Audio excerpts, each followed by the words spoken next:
Philipp, 1000 Dank. Mit OMR, mit dem Telemichel zettelst du hier in Hamburg ganz schön was an. Lass uns doch mal wissen, gibt es irgendwie so einen Moment, der dich da auf Innovation geboostert hat oder kam das durch einen Magic Moment? Was war bei dir ein Auslöser? Also bei mir ist generell so, dass ich ganz viel ziehe aus dem Gucken, was machen andere weltweit. Also ich glaube, das ist ja auch in der digitalen Welt total naheliegend. Du hast die ganze Welt at your fingertips und es geht darum, sich, glaube ich, das zu nutzen. Also und ganz viel Inspiration kommt, dass ich will nicht sagen, dass dann auch kopiere, aber einfach, dass man sich Impulse holt und guckt jetzt gerade im Fall des Messeturms, was machen Leute in Auckland, in Seattle mit Messetürmen. Da gibt es wahnsinnig abgefahrene Projekte mit Glasböden in den Türmen und das geht bei mir natürlich bei OMR genauso bei unseren vorherigen Projekten, dass ich, wenn ich nach Ideen suche, häufig gucke, was gibt es irgendwie, was verspricht mich an, was begeistert mich und dann überlege, wie kann man das irgendwie hier auf Hamburg oder auf meine persönliche Situation und Möglichkeiten adaptieren. Da entsteht relativ viel und ich glaube, das ist auch sozusagen moderne Ideengenese. Also wenn man an Philipp Westermeier denkt, denkt man natürlich an Online-Marketing, aber wir leben jetzt gerade in Zeiten von Corona. Gibt es für dich irgendwelche Lehren aus diesem, was uns gerade alle hier beschäftigt, die wir alle ziehen sollten, im Business wie in der Gesellschaft? Also ich glaube, was bei mir persönlich hängen bleibt, und wir waren natürlich auch herausgefordert wegen der Absage des Festivals und so, das ist generell eine Sache, die ich für mich immer wichtig gefunden habe, ist aus negativen Momenten oder ja, Rückschlägen das möglichst ins Positive zu drehen. Das versuchen wir jetzt hier auch auf größerer Maßstab sozusagen mit ganz vielen Leuten. Das klappt aber ganz gut und es geht ja ganz vielen so, dass sie versuchen müssen, aus einem Rückschlag, aus was Negatives, was Positives zu machen und dazu gezwungen sind. Und das, glaube ich, ist ein gutes Learning für viele und eine gute Übung.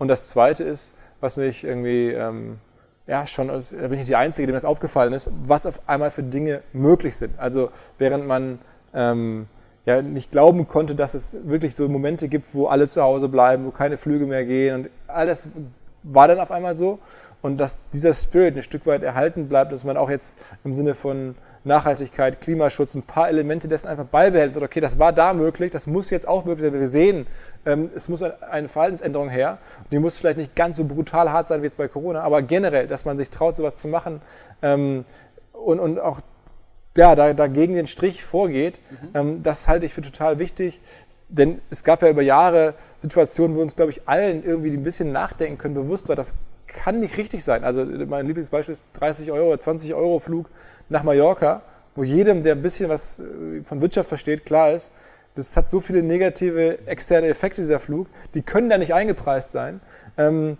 Das ist scheiße, was da passiert und das sollte dann bestmöglich als auch eigentlich wiederkommen. Oder zumindest nur modifiziert wiederkommen, sagen wir es mal so.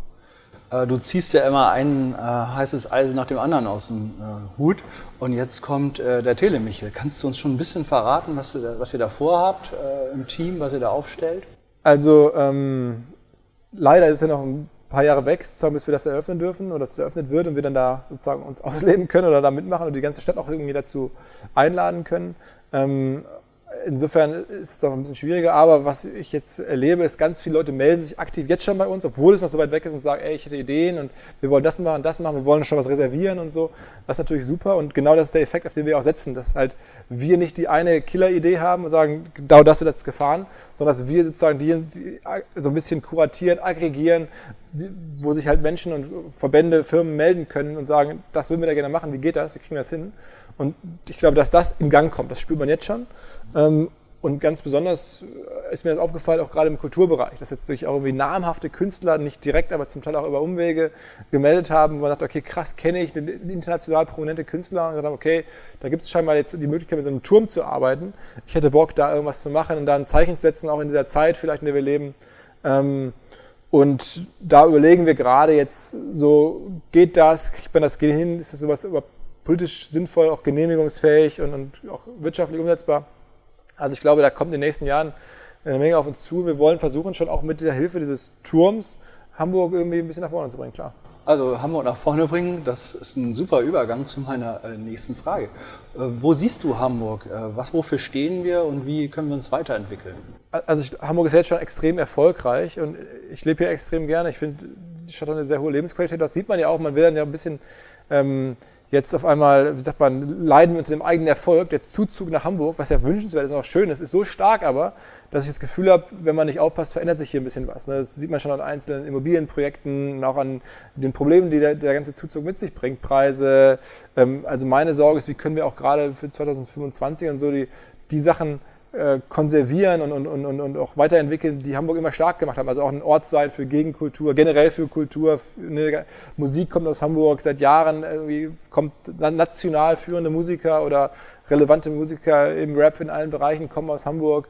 Medienmacher haben hier angefangen mit den Springers und Augsteins und Jaas und Bucerius und so. Und für mich ist es extrem inspirierend. Und die Frage ist, wie schafft man es, dass auch solche Arten von Business, Inhalte-Businesses, Kreativgeschichten jetzt nicht in diese komplette Immobilien- und Wachstumsveränderungen da begraben werden. Das ist für mich fast zumindest auf nationaler Ebene gesehen, eine größere Frage, als wie wird man national gesehen noch erfolgreicher, weil das ist ja echt super und ich glaube, wir müssen uns vor keiner Stadt verstecken. Bestimmt nicht und das geht ja auch richtig was ab in Hamburg und wenn ich das alles so mal mir vor Augen führe, was du da auch schilderst, dann ist auch die Frage, wo stehen wir 2025? Hast du da eine Idee, wie geht das weiter? Naja, also ich glaube, die Entwicklung ist jetzt ja gar nicht mehr so schwer vorstellbar. Wir sind ja schon da.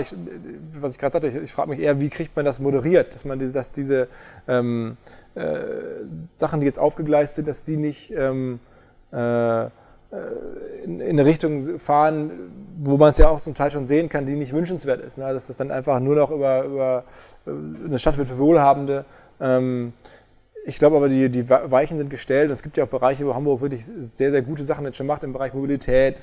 Glaube ich, Bewusstsein da, auch jetzt schon Aktivität da, die Stadt vernünftig aufzustellen. Auch jetzt, ich finde, was jetzt irgendwie im neuen Senat irgendwie überlegt ist, wie man sozusagen auch den Innenstadtbereich mobilitätsmäßig anders mal denken kann, das macht alles Sinn, ne? Da bin ich voll dabei. Ich tue mich eher wirklich schwer, vielleicht bin ich auch zu sehr Nostalgiker, mit wie kann man so ein bisschen auch was Hamburg über die Jahre ausgestellt hat, eher bewahren, als jetzt, was ist das nächste ganz, ganz große Ding, was kommt. Also der Turm kommt, ja, der wird auf jeden Fall hoffentlich ein bisschen was bewegen, aber der ist ja auch schon da, der muss jetzt ja nur noch inszeniert werden oder geöffnet werden vor allen Dingen. Nee, also ich habe da jetzt keinerlei ganz große Vision über das hinaus, dass es mir wirklich ein Anliegen ist, nicht sozusagen die Sachen zu vergessen, die Hamburg auch für mich attraktiv gemacht haben. Ich bin auch nach Hamburg gekommen aus dem Ruhrgebiet, weil mich diese ganze Welt, auch diese Redaktion, die es hier gibt, die Agenturen, die Kreativszene, die Kulturszene, hat mich hier mit hergelockt, mit den Köpfen, die damals sozusagen gestrahlt haben. Soweit, dass ein Typ aus Essen dachte, okay, da will ich auch gerne mit dabei sein. Und das, finde ich, gilt zu bewahren, weil so, sagen wir mal, tolle Immobilienbesitzer, die strahlen halt nicht so sehr. Ne? Die ziehen jetzt niemanden nach Hamburg, die verjagen eher jemanden. Oder, keine Ahnung, irgendwelche Profiteure von jetzt diesem ganzen Zuzug. Da muss man, glaube ich, aufpassen, dass man das ausgewogen steuert. Jetzt gerade mit Corona, ne, wo diese Szene ja auch richtig hart getroffen wurde. Letzte Frage, Philipp. Wenn du jetzt ab morgen König von Hamburg wärst, was würdest du machen, eine große Entscheidung, mit der du Hamburg nochmal weiterdrehst? Also ich bin eigentlich ganz froh, dass ich dieses Amt nicht habe, weil ich habe sogar das Gefühl, jetzt auch gerade mit OMR und dem Netzwerk, was wir so aufgebaut haben, kann man auf der Positivseite total viel gestalten. Ich müsste jetzt gar nicht König sein, um viele Sachen machen zu können und ich kann Leute fragen, wir haben auch Ressourcen, Partner, wir machen jetzt ja schon Sachen. Insofern, ich wäre eher abgeneigt, weil es auch so viel Verantwortung, so viele schwierige Themen dann ja als Gesamtverantwortlicher mit sich brächte, dass ich sage, okay, bräuchte ich gar nicht unbedingt, wir reichen die positiven Seiten. Philipp, 1000 Dank für all das, was du in Hamburg so anzettelst. Ich glaube, da spreche ich im Namen ganz, ganz vieler. 1000 Dank für das Interview und die Insights. Sehr gerne.